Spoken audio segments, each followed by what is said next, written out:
Good morning, welcome to Morning Expresso. This is a power-packed morning bulletin. I'm Charulata Biswas, and here's a look at the top stories of the day. The big story. Finance Minister Nirmala Sitharaman has unveiled an ambitious 4-year national monetization pipeline worth 6 lakh crore rupees to unlock value in brownfield projects where investments have already been made, by engaging the private sector, transferring to them the rights but not the ownership in projects. While monetization of assets is not new, resolving obstacles will be key to bring on investors. Top stories only in Indian Express. Congress leader Rahul Gandhi is set to meet Chhattisgarh Chief Minister Bhupesh Baghel and his rival and cabinet colleague T.S. Singhdeo as the rift between the duo plays out in the public. The meeting will take place in Delhi. Sources said the much talked about rotational chief ministership between the two is the only item on the agenda. An apparent discrepancy between the union government's orders setting up the Delimitation Commission and the J&K Reorganization Act could cast a shadow over the redrawing of assembly seats in the state, a key element in kick-starting the political process there. Here's a look at the front page.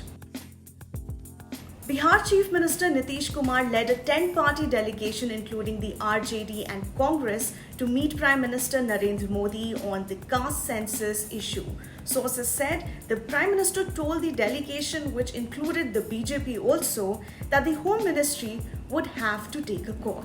A bangle seller who was beaten up by men in Indore and warned not to set foot again in the Hindu Kshetra was booked by police on charges of harassment. A video of the incident went viral on social media where Taslim Ali was thrashed after being accused of concealing his identity and harassing women. He was booked based on a complaint by the minor daughter of one of the men who attacked him.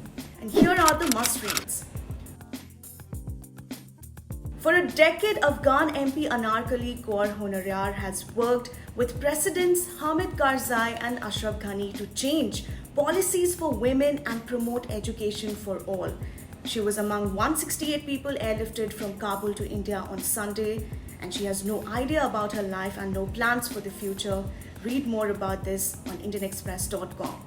Hearing a PIL relating to de-reservation of a parliamentary constituency, the Madras High Court observed that it was very unfair and unreasonable to reduce the number of Tamil Nadu MPs from 41 to 39 for successfully bringing down population as part of the National Family Planning Program. It said the state should be compensated with a sum of around 5,600 crore rupees for the loss, and that at least the number of representatives in Rajya Sabha should be increased.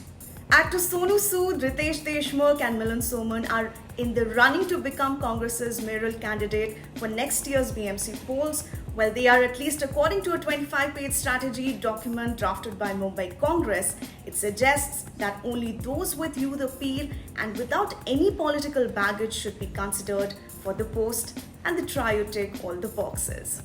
And finally, in 2010, Dallas Oberholzer was jailed for skating on the streets during the FIFA World Cup in South Africa. A decade later, at the age of 46, he was asked to skateboard for his country at the Olympic Games.